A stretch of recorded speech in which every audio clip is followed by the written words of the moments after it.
Hi, I'm Heidi Harold. I'm a public services librarian. I'm here with Anna Voloshyna to discuss her new cookbook, Budmo. Hi, Anna. Hello, hello. Thanks for having me. Thank you for sharing some of your time with me and the patrons of the Hamilton East Public Library. Of Can you tell course. us a little bit about your new cookbook, Budmo? Yes, of course. So this is a book about Ukraine and Ukrainian recipes. I have a bunch of other Eastern European recipes because Ukraine was once a part of the USSR and we shared this country with a lot of other republics. So dishes traveled from one end of this huge country to another, and a bunch of Ukrainian food went to Uzbekistan and Georgia and other countries, and a bunch of those dishes from them came to us, and we will love and cherish them. So I decided to include all of my favorite childhood recipes because I felt like it will be close to other people as well, because they came here and they miss their food, and some people just lost the recipes because they're like second or third generation, and it's nice to share those recipes with them. Thank you so much. Yes, so that kind of answered my second question, which was what inspired you to write this cookbook? Yeah, I absolutely wanted to share those recipes because, first of all, I felt it is time to celebrate Ukrainian cuisine because like every 5 years we have like one new trendy cuisine everybody is crazy about. I thought maybe Ukrainian cuisine will be it this time. Yeah, all your recipes look wonderful, and we're really excited about your cook along program on February 4th at 2 p.m. for our library patrons. Can you tell us a little bit about khachapuri? Is that how you say it? Khachapuri. Okay. Yes. You said it much better than me. So this is a Georgian recipe, and we love this one in Ukraine as well. And this is one of the most famous Georgian recipes. And this Ajarian khachapuri, which I will teach you guys, this one is a UNESCO intangible heritage of Georgia. So it is officially protected by UNESCO, and it's one of those dishes you instantly fall in love with. It is basically a big boat made of bread, and it's filled with 2 types of cheese and an egg yolk and butter, and you just mix everything together, and it just comes together as this very luscious mixture, gooey, so wonderful, and just an ultimate crowd pleaser. Yeah, it looks wonderful. So I think I hope everyone can join us for that program, because I'm sure it will be wonderful. Great. So if you could only have 3 ingredients for flavor in your kitchen, not including staple ingredients, what would they be and why? Okay, so flavor, not like basic ingredients, like flavor. Yeah, to like, garlic. Garlic for sure. We love garlic in Ukraine. Yeah. The second one would be sour cream, because I feel like sour cream is very underrated here in the United States. It adds a lot of this tanginess, and we love sour cream with sweet and savory dishes in Ukraine.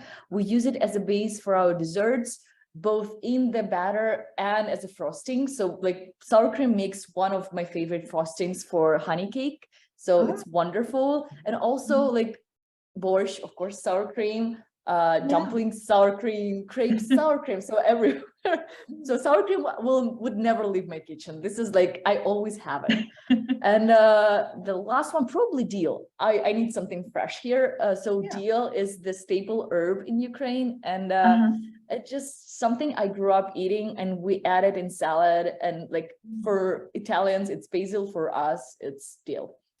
Oh, great. Yes, I love that too. So one thing I really loved reading about in your cookbook was your experiences with the different foods of Ukraine, and also purchasing items at the bazaar. Can you share with our patrons what that experience was like?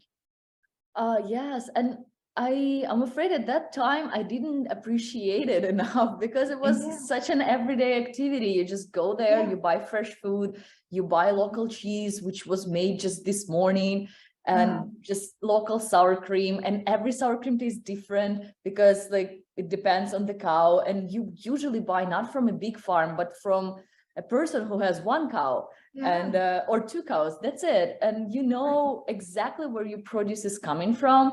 You develop this wonderful relationships with the person, and you can order, like for example, on Monday you bring me cheese, on Tuesday you bring me butter, so it's just such a special friendship, and I grew up forging those relationships, and I try to do the same here in San Francisco because we have a lot of wonderful farms around. So I go to our farmers markets and buy all fresh and local, and I feel like we still need to support them. Like we are, yes, of course, we're moving to the future, but these are kinds of things we need to cherish and protect.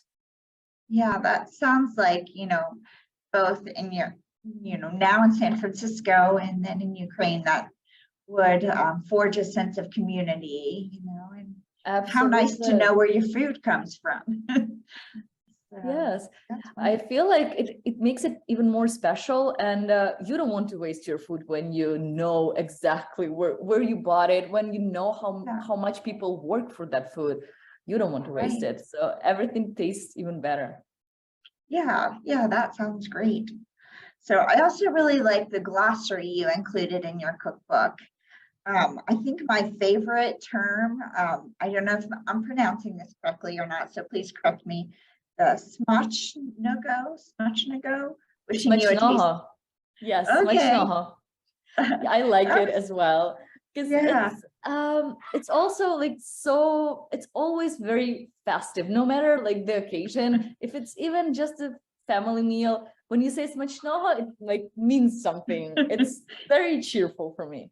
Yeah, just so I think you said it means wishing you a tasty meal or something. Yes. Yeah, very tasty meal. Yes. It just sounds so festive and nice, such a nice wish. What is the most important word from your glossary that you would like our patrons to know? Budmo. That's the name of the book, and actually that's one of the most cheerful words in Ukrainian. It means let us be, and it also means let us be together, let us be present in this moment, let us enjoy this moment. And we always say it instead of cheers. So when we want, right after the toast, like we love toasts in Ukraine, so we just like make this very elaborate toast and wishes, and they would say budmo, and everybody, it's not like just budmo, it's like budmo. It's very loud, very cheerful, and everybody's clicking their glasses, and it always reminds me of a celebration. So Ukraine is all about celebration. Yeah, that's wonderful. Yeah, I can kind of picture that. That's really neat. So I have one last question. Well, it's really two questions. What is your favorite Ukrainian food? And do you have a favorite food you have discovered since moving to the US? Okay, so probably it's hard. I like carbs. Okay, everything that includes carbs is my favorite food, and all sorts of dumplings. In Ukraine, we have dumplings that are very, very similar to pierogi. I would say it's a twin brother of pierogi, and we call them vareniki. And I like them because they can be sweet or savory. So like cover everything. And they're just so comforting, and eating them with different toppings. And of course, with sour cream is something I can do all day, every day. It's not very good for your figure, but it's so good. And I think when I came here, I actually discovered steak for myself, because in Ukraine, we don't raise beef for steaks, usually because we raise cattle for milk. And when the time comes, we eat milk cows, so dairy cows. So basically, beef is, first of all, it's not the main meat in Ukraine at all. Secondly, the quality is slightly different. And I know that in many Nordic countries, they're developing the culture of like cooking the dairy cows like in a special way, so it's very tasty, very delicious. in Ukraine, we do the same with pork and chicken and dog, but beef is like kind of in the shadow. So when I came here and I tried beef, I was like, whoa, this is the best meat ever. So steaks, carpaccio, all, like tartar, everything is just like so good here, and I love it. And of course, local California wine with steak. This is the discovery for me. Yeah, well, it's been great talking to you. I've really enjoyed hearing about Budmo, and I hope our patrons will join you for your cook along on February 4th. So thank you for joining me today, and I'm excited to share this with our library patrons. Thank you so much. I promise it will be a very fun class. I will share a bunch of different tips and of course, food and wine pairing. So excited to see you there. We'll make beautiful hachapuri together. So you don't want to miss that. Yeah, it'll be great. Thank you. Thank you. Bye.